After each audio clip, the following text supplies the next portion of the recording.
Hello, my friends. Welcome to another exciting episode of the Revenge of the Party Nerds podcast. We are coming to you live from an undisclosed location high in the Hollywoodland Hills area of Los Angeles, California. I am Richard Gabai, joined by my friend, the legendary Robert Carradine, and today we have an extremely special guest. Extremely special guest. When you say legend, it is connected to the one and only great Michelle Bauer. Yay. Now, every story, every good story, there's an origin story. So, Michelle, if you'll indulge me and Bobby, I want to tell the origin story of my now, even though we're both like 40, our 35-year friendship with Michelle Bauer. So, I'm 21 years old or something like that. And I'm just starting to audition for acting roles in Hollywood. And there was this thing called Dramalog. Remember Dramalog, Bobby? I remember that. Wow. Yeah. And in the back there were these casting things, and I was like, oh yeah. So I went and read for some movie that was written by our mutual friend Ken Hall. It was called, I think, Terror Night, and it was like a stereotype of what you'd think Hollywood, like a dark room, like a little studio behind Seward, in East Hollywood somewhere. And there's this producer, it's a big guy, literally like eating a Big Mac while I read. And I was serious, I learned the pages, I was like delivering my lines with all that gusto and bravado. And literally the producer's just like eating this hamburger, literally like dripping just secret sauce all over his shirt. And I finish, I get up and I walk about, and I didn't know Ken, and Ken was the writer. He walked over to me. Now, I have a question. You read for Terror Night? Yeah. Oh, we could have crossed paths then. Right, but anyway, so Ken Hall comes and goes, hi, my name's Ken Hall, right? That's how he talks, right? He goes, now you're not gonna get this movie, but I wrote another film called Nightmare Sisters, and you're just perfect for it. I said, oh, okay, great. I'm like, wow, I'm getting a Hollywood movie, I'm in Hollywood. So then he calls me, and then I go in to meet with our mutual friend. I don't know if you know Dave Dakota, legendary, prolific filmmaker. And I went and I walk into those offices, and Dave hands me some sides, some script pages to read. And actually he had me read like a girl's part. Oh. And I just read the pages, and he goes, okay, we start on Thursday, your work's cut out for you, there's 20 pages on day one. And he hands me like the 80-page Nightmare Sisters script. Like, whoa, I call my mom, like, Mom, I got a movie, and I'm starring in it, and it's in Hollywood. And it's a horror movie called Nightmare Sisters. And the sort of the elements of that we'll get to are not in the script. So we do day one, and it's 20 pages, and it's all dialogue. I stayed up, God. 20 pages, one takes, wow. a lot of masters, 35 millimeter film. And I nailed it. And I went home. I'm like, yeah, I'm an actor, man. I just shot a day on a movie. Now, that was with the guys, though, right? Correct. Yeah, all the guys. All this dialogue, just 20 pages of dialogue. Right. So then the next day, and we started like 7:30 in the morning or something. The next day, they're like, oh, Richard, your call time's 10 a.m. I'm like, oh, great. So I'm vibing. I'm an actor. I'm in Hollywood. I went out for breakfast at Mel and Rose's Diner on Melrose. Remember that place? Yep. Down around the corner from my apartment, sipping my coffee, looking at my pages. Living the Hollywood life. Yeah, man. I jump into my car and I head over to the location. I get out of the car. I walk in, and there I see, oiled down, Brink Stevens, Linnea Quigley, and Michelle Bauer. Scantily clad. Not clad at all. In all of your unbelievable glory. And full disclosure, I'm like, what? I'm like, A, what are we doing? And B, I think I'm half-mast, well, I'm not going to be able to work like this. So, and I don't think we really spoke on day one. We might have spoken, but you were wearing like these pillows, because Nightmare Sisters has become another one of those cult classic films where it played on USA Up All Night without any nudity. Then there was the DVD, the VHS, the Blu-ray, all these different things that keep coming up. So you were wearing this fat suit. Right. So I didn't even know you were smoking hot, like on day one. And then I walk in, and there you are. So that's how we meet. So then I actually saw you, and I was like, I got to be careful. And so Nightmare Sisters is where we met, but you had already started working before then. What's your sort of origin story when you first started working in the business? Oh my. Well, my goodness. I was a janitor at Sears in Northridge, working night shift, getting real tired of that. And I started looking for another job, and in the want ads was an ad saying figure models wanted for $75 a day. And I said, oh, I could do that. Because I was tending the nude beach, Point Dune at the time, and I had very specific freedom about my body.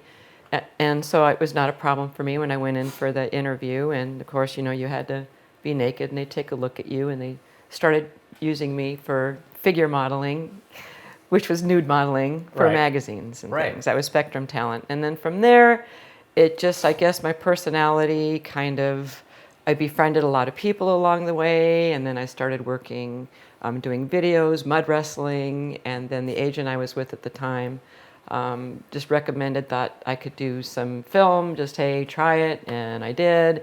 And next thing you know, I'm doing, progressed onto the Playboy videos and Penthouse videos, and then we got introduced to Paul Hertzberg on a Playboy video, who said, hey, I know this guy, Fred Olin Ray, you really got to meet him. And he was doing The Tomb. And I go in for The Tomb and read for Fred, and it started there and has not stopped, and it's been approximately about 40 years now. Wow. That's amazing. So What a ride. Yeah. But I tell you, when I met him, us girls had it going on. Linnea Brink and I were just, the three of us had met each other on many background sets for the studios doing nudity, because back then some girls would do nudity and some girls wouldn't. Right. And we're all going, we'll do it, Bring you know. it. So yeah. So then we started seeing each other a lot on different sets, and next thing you know, we're getting cast. But we came in through the back door, so to speak. Now get your mind out of the gutter. And we worked really hard to get, you know, a speaking role, and then we all had different agents, which was weird, but we all had different avenues that we were all going in, but we kept going like this and meeting together, and then so I think was it Nightmare Sisters that was first, correct? The three of us as a trio. I'm not sure, because it was all, I mean, it was and all then it was new Slime to Ball me. Bolorama after that. That was after that? I think, Was it? I don't know. I don't know. Anyway, but from then, everything just went. And when it went, you are an original Scream Queen. You are the original Scream And I'd Queen. like to say, I get to say, Joe Bob Briggs just inducted Linnea Brink and I into the Scream Queen Hall of Fame. Hey. Yeah, there you go. All right. Yeah. All the time, I see things on Facebook because, you know, mostly because of these movies that, you know, people reach out to me, or like there's 5,000 friends on Facebook that most of them, you know, I don't know. Like, oh, look, I'm the new Scream Queen. I'm the Scream. No, don't talk to me. My friend Michelle Bauer, Linnea Quigley, Brink Stevens, these are the originals. These are the only Scream Queens that I identify with. Well, I felt at one time that I was being pegged as a Scream Queen, and I kind of resented it in a way, because I didn't want to be stereotyped into something. Because we had all hoped for bigger, better things, of course, you know how it goes. Of course, yes. And but I'll just have to say it wasn't a bad rap after all. Right. Yeah. And I was talking about that the other day, that, you know, as we, and you know, thankfully, you know, all of us, and I mean, when you're talking about bigger and better things, I mean, you've raised an amazing daughter, you have a beautiful grandchild, Yes. you and your husband run a successful business. Yes. Who happens to be a great guy, by the way. Well, he's okay. He's okay. No, but you know, I know what you mean about getting pegged. Yeah. Because after I did Revenge of the Nerds, I thought, okay, that's it. I'm just going to play nerds now. Right, Yeah. right. Yeah, and had always hoped for something a little more serious, or something a little, you know, play the mom. But it was so hard to transition from the young, scantily clad woman who's so willing to do nudity, to make that transition to Right. just want to play something a little different, Yeah, you know? yeah. And being a woman, it's hard to get there. Now, men, you can gradually, easily look at you. You have Well, this I distinguished grow look a about you. goatee Men and age all of a sudden- gracefully yeah. and better than women do. And women tend, I think, to lose it or get thought of in a certain way. Right, And then they exactly. don't think of you in that way. Where men, you more easily take on different characters and different roles, Yeah, and you yeah. can expand yourselves more than women can. But you've managed to kind of do that as well. I have. You have. So, So you're one of the rare ones. yeah. Well, Linnea and Brink have done that also. Yeah. So- yeah, you know, persistence and talent prevail. Persistence. And Yeah. that's it. I think all three of us, and I group them in with me. Is that okay? Yeah. But we all had real good reputations. We were dependable. We avoided the casting couch. We could just did our jobs, did them well, and we were depended on, and we stepped up. 150,000%, and that's how then we grew up to moved on to do our next project because on the set of Nightmare Sisters, once I got over and accepted the idea of what kind of a film I was in, because Right. I'm not kidding, I did not know, because when you read the script, Dave didn't tell you. no. It doesn't say, it says the ugly girls have transformed into beautiful sirens. Right, or succubus sisters. Yeah, and or I didn't something. know that meant like oiled down and naked. No, how would I have known that? Did you die in that? No, I don't remember. No, I didn't die in that. I You know. didn't, you I didn't know get how your you. groin chomped on and turned No, into dust? I did not. I did not. And I didn't. None of that was in the script. None of that was in the So script. this movie's called Nightmare Sisters. Nightmare I should have had. Sisters. There's a disc in the. I think there's a Blu-ray in my shelf See, there. Yeah, I can stream it. you can. And in fact, there was we enough have you movie. intrigued, And there's do we? Yeah. and there's some funny things they did though. Like when that was on USA Up All Night. Yes. Like there was a scene I think where like you're all in a bathtub. Bathtub scene. And then on Oh my USA gosh, Up All the three Night, of us in the, the the, bathtub. the guys look And through the the bar door. of soap.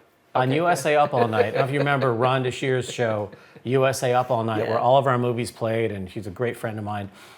Now, on her version, when the guys look through a crack in the door, and they're inside a bedroom like bouncing balloons. Playing with yeah. balloons. But in the real version, it's something else completely different. But I remember, so once I accepted what it was, and I was after we did that movie,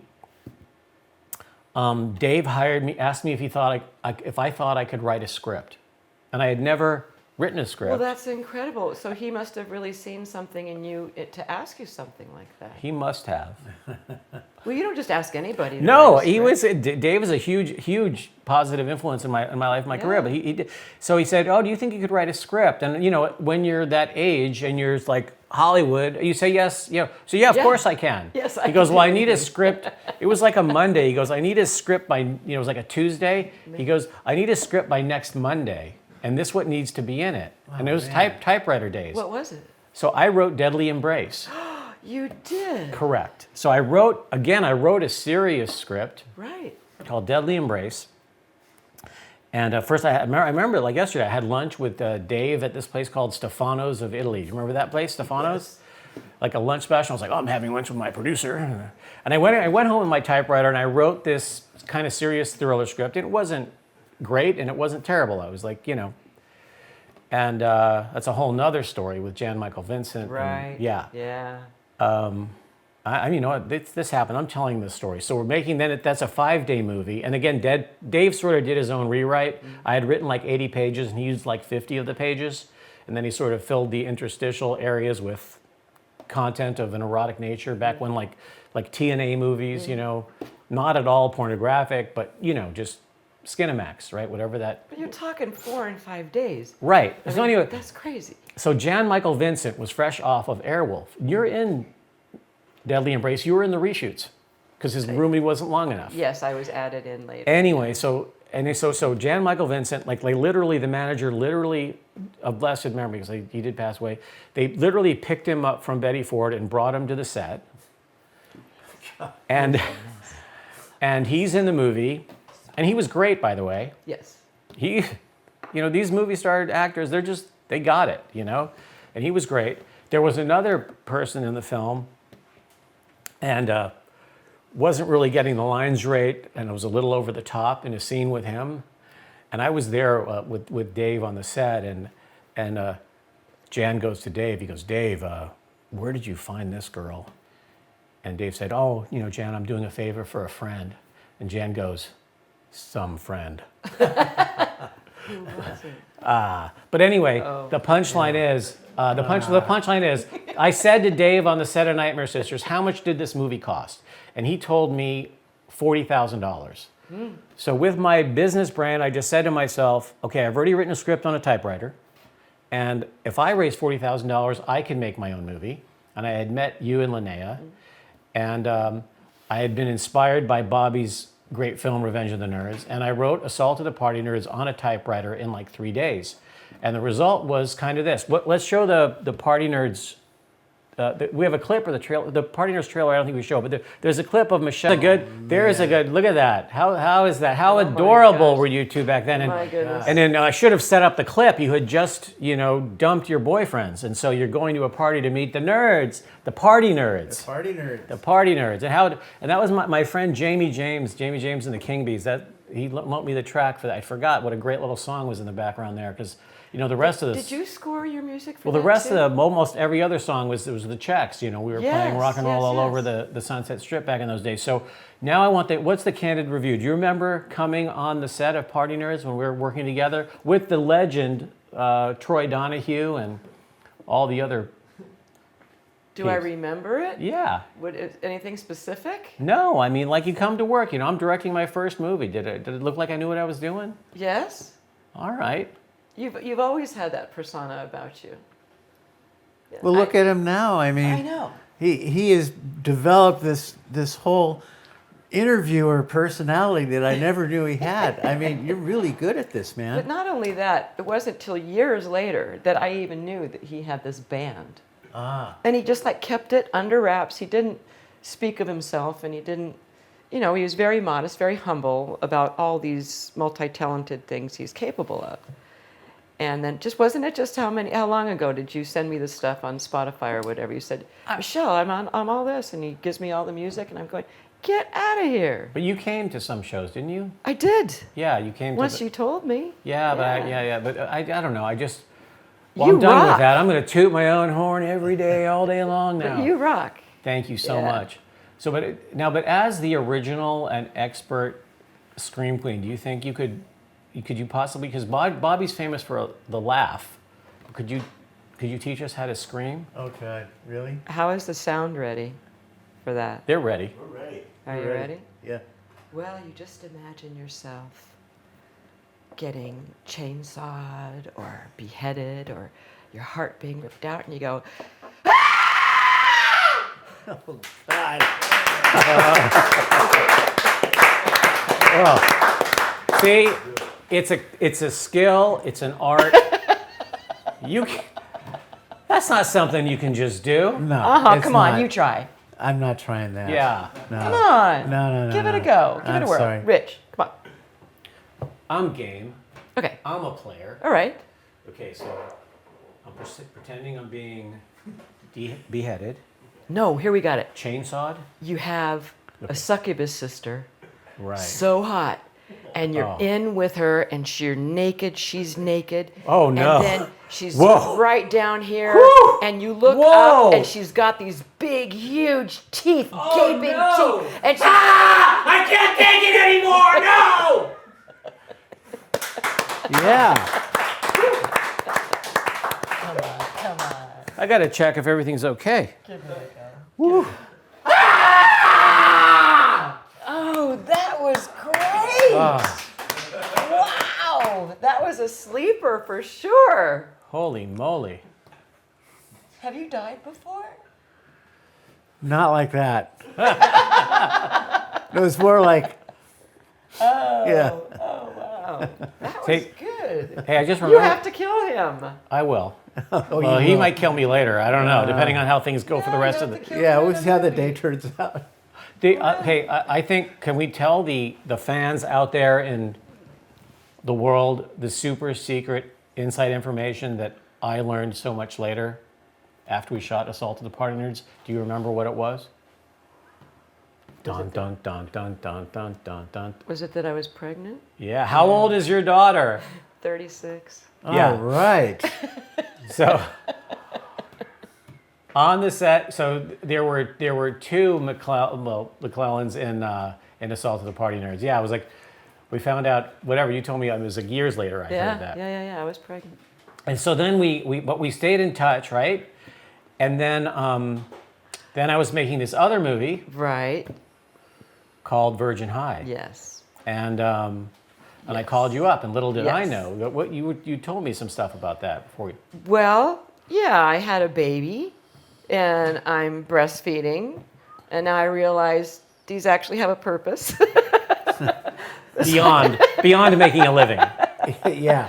And he calls me out of the blue, and I'm an at-home mom with this infant, and he goes, Michelle, I got this thing, and I really want you in it. And I'm going, oh, God, Richard, I just kind of lost all this whole sexuality thing had just escaped me. I was just... But I didn't know, Well, by the way, transition because into we weren't. motherhood. Yes, Yeah. and But we I'm- weren't really friends then. It was No, still. we had known each other, But I mean, I didn't know. not like we are now. Right. I mean, it was like a professional. Yeah. Yeah. And he asked me, he kind of brought me back out, and I wasn't ready for it, but You did it. I took the plunge, and he puts me in this little skirt and this little top, and I miss Bush. And We were trying to make a funny movie. yeah, but he brought me out of, I wasn't planning on going back to work. And he brought me back out, and I didn't feel confident at all. Oh, but we were. I am very confident You to were. this day that you were the right actress for this job. Yeah. Max, do you have that clip? You believed in Let's me. watch this Yeah. clip of Michelle Bauer in Virgin High Oh as my goodness. Miss Bush. Oh, jeez. Mr. Casey is ill. She's a I'll substitute be teacher. Filling in for him today here at Roosevelt. My name is Miss Bush. And today's science subject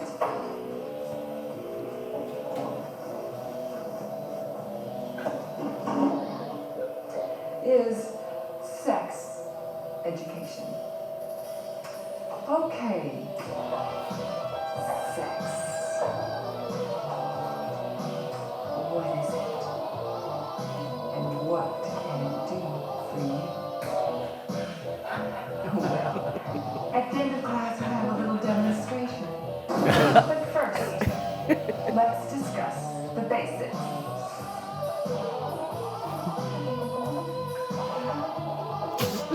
This is legendary. The sex organs. 101 ways in which they are aroused. All right. Yeah. I mean, Michelle, all that because now, especially with the internet and all this great stuff, people communicate, and the only thing I've ever heard was, why didn't Miss Bush have a bigger role in the film? That is one of the all-time great B-movie cameos. Well, and I believe in the cameo. I really do. And even to this day, I don't care how big the part is. I'm there. Yeah, Because they just want more. yeah, they just wanted more. That was a great. Thank you for. I didn't know that I was bringing you out of retirement. You told me that like 2 years ago. Yeah, you did. That like I was bringing you out of retirement. I was just like, there's this substitute teacher, Miss Bush. I was like, Michelle. Well, thank you. Richard has a knack for that because he pulled me back into the profession when I had been kind of out of it for a year or two. And so he just asked you, and you said, okay. Well, he actually called me up and said, "Do you think you're ready to get back to work?" And I probably wasn't, but I said yes, and the rest is history. Yeah, Bobby I'd read in the trades that he was in a major car accident. Oh, I'm sorry. And he was medically recovering, and we had been sort of texting. I actually was texting with probably his daughter at the time, or his son, not knowing he wasn't writing me back. And when I got to Western, I just said, "Hey, Bobby, you want to come back to work?" And anyway, I came back to work. here we are, and we've been working together almost ever since. I know. We keep making movies. Yeah, I get a job, Somehow and they're that like, happens, yeah. doesn't it? I tell you. So after Virgin High, then what happened? Did you start working again on other things? Yeah, I think that just kind of got people going, oh, she's back. And things just got rolling all over again. Yeah, because I know, when the opportunity came, or actually, thank goodness, because I had hit a real lull, and I got the chance to make Party Nerds 2. And so I was able to bring you back in that. And the interesting thing about the Party Nerds movies is not only do they just don't go away. There was 2 different VHS releases, right? Yeah. Then there's been 3 DVD releases, and very soon these Blu-rays are coming out. So it's a double Blu-ray of the 2 Party Nerds movies. And it's about time. It's about freaking time. You know, this crazy thing is that since we shot Assault of the Party Nerds, the original Assault of the Party Nerds on film, Yeah. even though it was 16 millimeter You film, still have that, right? yeah, I cut the negative, which is something like kids in film school today don't even understand. Right. What's that? Yeah, My what's the son's in film school and he understands What's cutting? because I've taught it to him. That film is in true HD on the Blu-ray. And even though we shot Party Nerds 2 on film as well, we were already working in the digital age, so it was transferred to tape. So actually the original older Party Nerds looks better than the second one, technically. They both look great, but because it's actually in true HD. And the beauty of all of this, over all of the years, is that you get the generations. Yes. 10 years, then another 10 years, there's a whole new generation, then and all these people rediscover these movies. Exactly. And for them, they're fresh. Yeah, and you're just used to keep going and going and going and going. But these movies are just cherished and beloved by the fans. I don't know what it was we did that was so incredible, but I'm glad we did. Well, they don't make movies like this anymore. No, they don't. They try. They don't even try. No, They but don't try, They but want it. The audience wants it so bad. Oh, I know. And that's why they keep going back to it, because The, they can't find it anywhere. For a while though, there was movies that were like The Hangover, and Yeah, that's true. Yeah. there was all that sort of. But that those kind are of stuff. higher budget movies. That, Yeah, But there's something about the charm of these 4 and 5 day movies. Matter of fact, for many, many years, somebody said, oh yeah, we filmed so-and-so for a year. I said, you did not. A year? They don't shoot movies for a year. It's 4 or 5 days tops. Yeah. Well, thankfully, every now and then we get to work on some real stuff. And I was just looking back a little bit. I mean, we did so many films together. I mean, of that ilk. Is that as an actor or directing her? Actor. Directing was only, and I was an actor in all those movies as well. Party Nerds 1 and 2 and Virgin High, but we did Bikini Drive-In. Yes, Dinosaur Island. And of course we did the legendary Dinosaur Yes. Island. I mean, in Dinosaur Island, I did have that. That was fun. That was an iconic movie. Yes. We made some really, really great, Yes. amazing friendships on that. Yes, I yes. can't talk enough about how amazing that was. Yes. Was that a directing gig or a No, acting just He was an acting acting in gig. it. Fred directed that. Max, you got that trailer? I'm gonna pull it up right now. Yeah. Yeah. Dinosaur Island was, I think it was 12 days. Oh, and here's the connection. Okay. All right, I'm laying this story down. All right. We shot the film at your brother David's ranch. Yes. Yes. In Tahunga. And so, and I was like, and I ride his horse in the movie. And then the rap party, This is a good story. I rap was party, there. Oh, you were there. Yes. the rap party was unbelievable. And Yeah. I was in my full on, I was 28 or something, I think then, full on, I'm in it.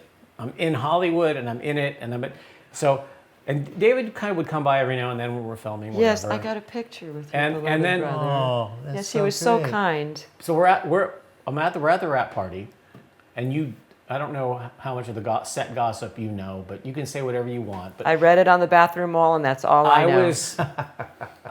but I was well behaved, relatively speaking. That day. Anyway, but at the rap party, I find myself on the couch with David Carradine, and he has rolled this giant fat joint like a cigar. And I have a drink every now and then, but I've never been a smoke weed kind of guy. But he lights it up and he goes, he hands it to me. I'm like, well, I'm in David Carradine's house. He hands me a joint, all sort of like When fake- in Rome. fake- You know, I just, I went, you know, and I, you know, I hand it back to him, and we're sitting there kind of hanging out. Anyway, so his horse walks into the living room. Like, and it was a giant horse. It's not like one of those cute ponies. Yes. It's like a freaking, like, It's a horse. 7.5 foot tall, whatever. Yeah. Walks into the living room, and I'm like, I guess I'm really stoned. You know, I don't smoke weed much. I don't know much about it. You know, I was like, okay, so this is stoned. I was like, it's like, and he's like, he looks at me, and goes, yeah, that's my horse. My horse comes into the house. Well, at the wrap party, we were there and we're in the house looking around, and there's a horse standing at the dining room table looking at us like, what the hell are you doing here? Yeah, like, he goes, yeah, that's my horse. Yeah. I was kind of relieved in a way to know the horse was actually there, but that was kind of wacky. Oh man, that's so David. Very Yeah. eccentric. Hey, let's run the trailer to Dinosaur Island. It's a fan favorite.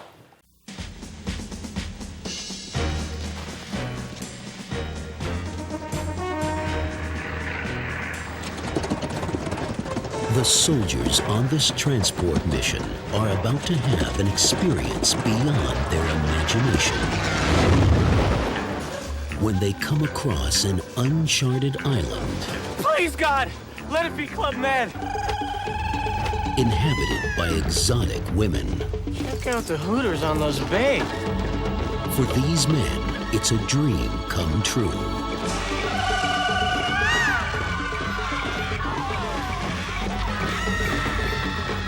Until it turns into a nightmare. 5 men thrown back to the Stone Age, caught between 100 women and 1,000 dinosaurs. Dinosaur Island. I'm watching that tonight. That is you know what? You should.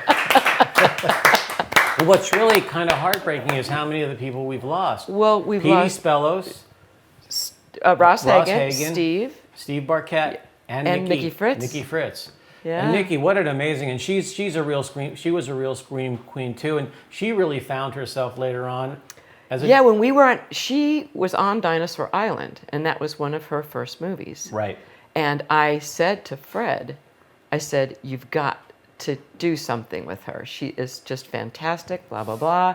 And I did a couple things on the set of Dinosaur Island and had her step up and do some other things. And then when she did that wonderful dance, oh my gosh, it's just so amazing. She does this wonderful dance. And But the cool thing is, after kind of when she decided she didn't want to do that anymore, she changed her name and became a dog groomer.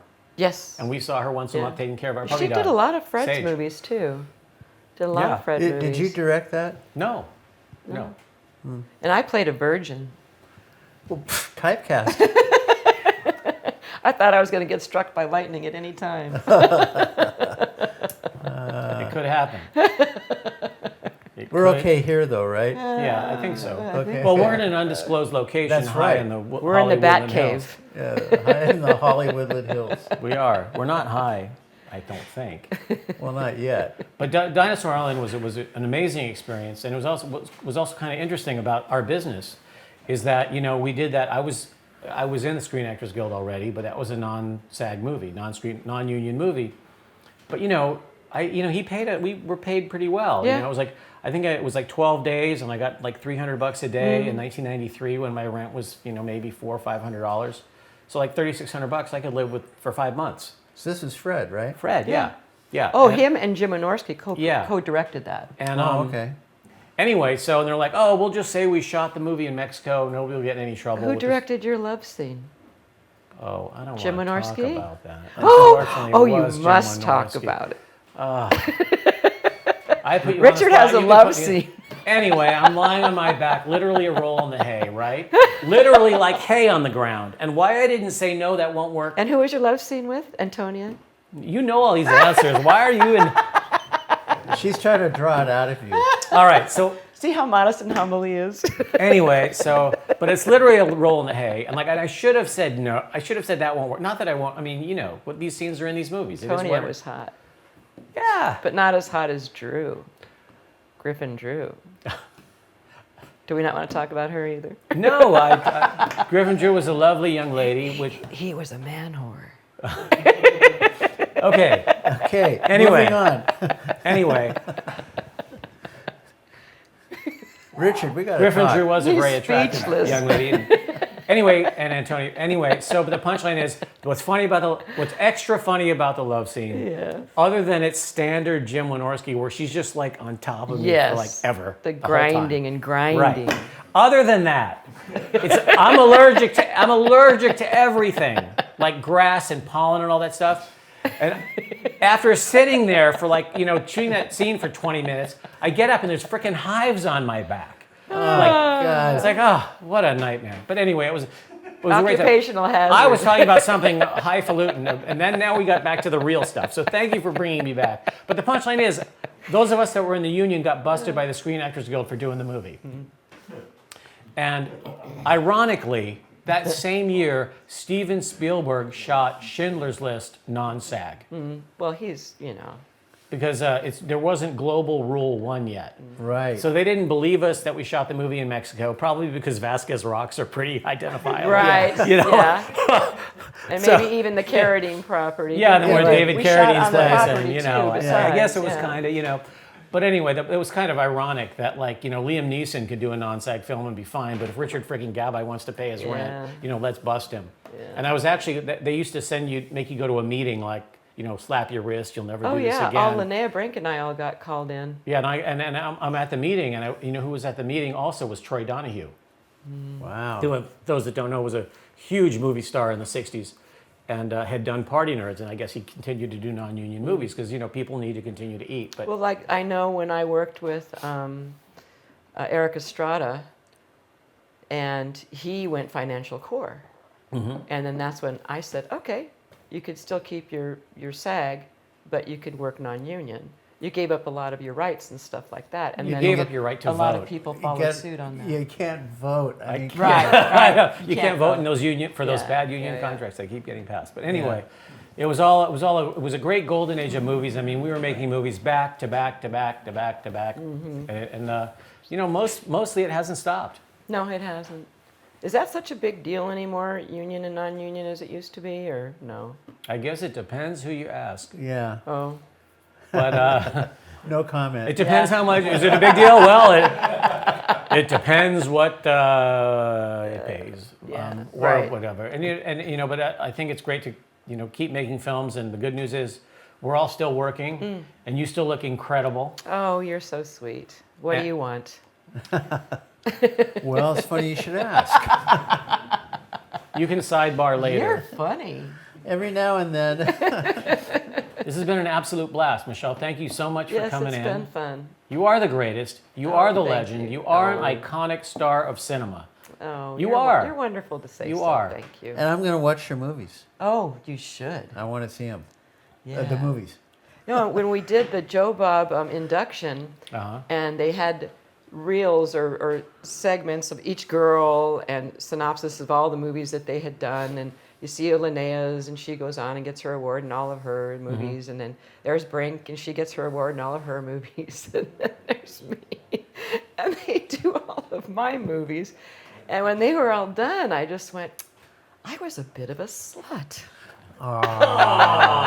Nobody, and that's not. Now That you is should so see not this true. stuff. I was like, It's all in retrospect, and when I see stuff, I avoid seeing stuff I've done.